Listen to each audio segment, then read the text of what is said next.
Biarkan Najwa mencari uang dengan caranya. Biarkan Najwa berdemokrasi dengan caranya. Meskipun tingkah pola terakhir yang mewawancarai kursi kosong terkait Menkes Terawan sungguh-sungguh kurang beretika. Ini kalau masih ada yang main-main, saya gigit sendiri. Sudah mulai ngerti ya, oh di sini. Saya sudah mulai ngerti, oh di sini. Saya sudah mulai ngerti. Kalau masih ada yang main-main, sekali lagi, yang gigit saya sendiri. Lewat cara saya.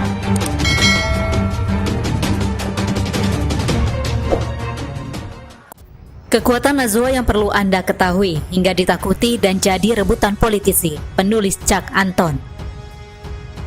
Saya dulu suka dengan acara Mata Najwa yang dibawakan oleh Najwa Shihab.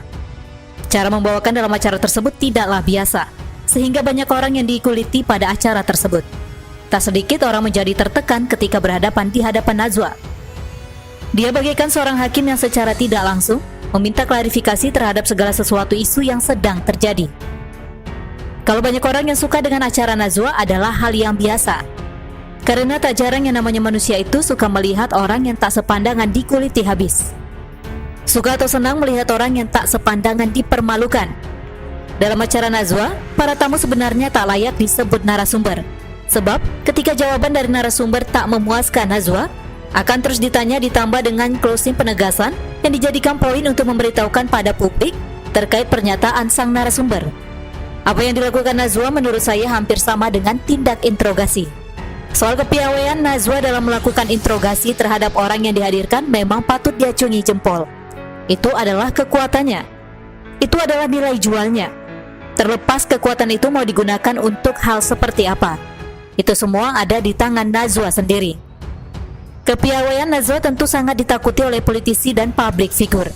Sebab saya tidak yakin apakah pertanyaan yang akan diajukan ke orang yang diundang sudah jauh hari diberitahukan supaya si tamu undangan bisa mempersiapkan dengan baik terkait data yang tak mungkin selalu bisa dihafal. Mau bagaimanapun juga, Najwa hadir di layar kaca ataupun di mana saja tetap ada hubungannya dengan bisnis. Jika Najwa melakukan hal itu demi kepopuleran yang otomatis berpengaruh pada kantongnya pun tidak ada masalah. Dan tidak salah selagi tidak menyaluhi norma-norma atau etika. Menjadi hal yang lumrah ketika orang punya kelebihan dan nilai jual itu dicari orang. Begitu juga dengan Najwa. Nama Najwa sendiri sudah besar. Untuk bisa menggunakan jasa Najwa sendiri tentu tidaklah kecil hitungannya. Dan itu tidaklah salah. Karena mau bagaimanapun juga, kru Najwa butuh digaji. Biaya operasional dan makan pun dibutuhkan. Nilai jual jasa tentu saja seiring dengan kualitas. Semakin besar kualitasnya maka nilainya pun semakin bertambah. Itu sudah menjadi rahasia umum. Tak usah Najwa, penceramah agama yang katanya berdakwah pun, jika sudah terkenal pun harganya akan mahal loh kalau diundang mengisi acara. Bandingkan dengan penceramah kampung. Meskipun ilmunya lebih mumpuni, ucapan terima kasih adalah yang kerap diterima.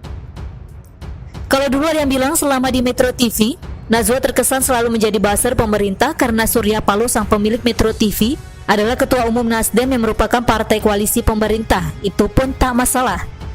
Selagi apa yang disampaikan, apa yang berusaha digali dan diinterogasi adalah sebuah fakta.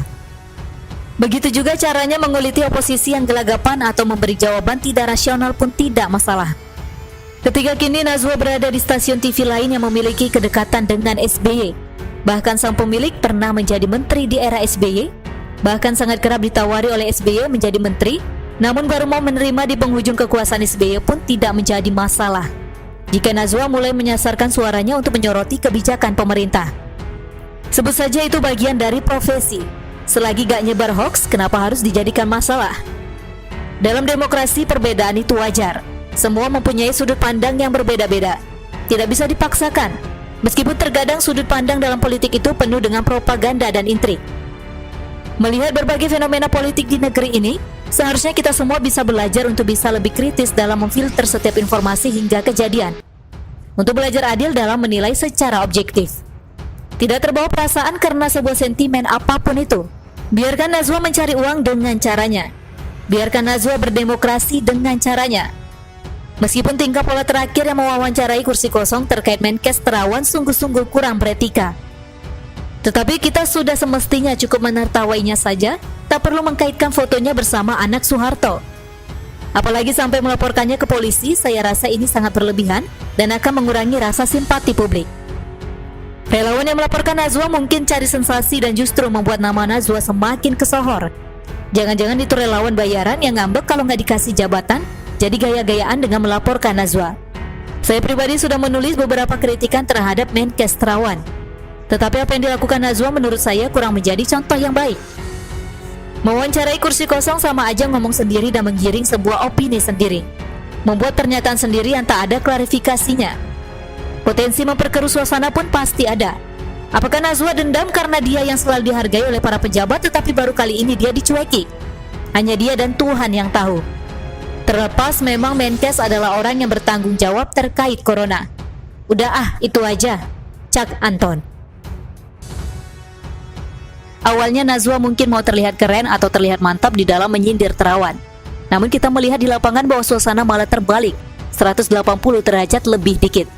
Awalnya mungkin dia mau dilihat keren, malah sekarang kelihatannya seperti orang sakit jiwa. The power of netizen benar-benar berhasil untuk membungkam Najwa Shihab yang sepertinya punya sakit hati karena ditolak oleh Menteri Terawan untuk hadir ke acara nggak penting itu. Saya bukannya mau mendiskreditkan Najwa.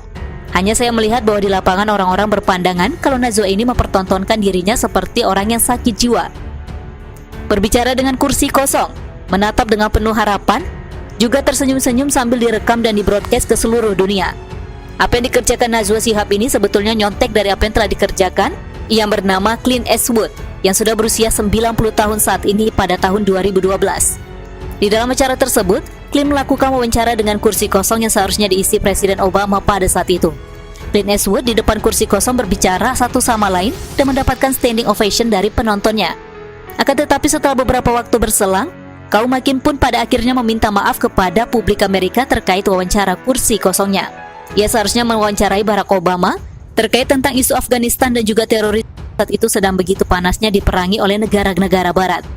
Setelah meminta maaf, ketenarannya itu pun berkurang waktu demi waktu sampai hari ini. Bahkan selidik demi selidik, Clint Eastwood yang komedian ternyata merupakan pendukung Trump oposisi Obama. Di sini saya melihat bahwa ada upaya yang sama dikerjakan oleh Najwa Shihab.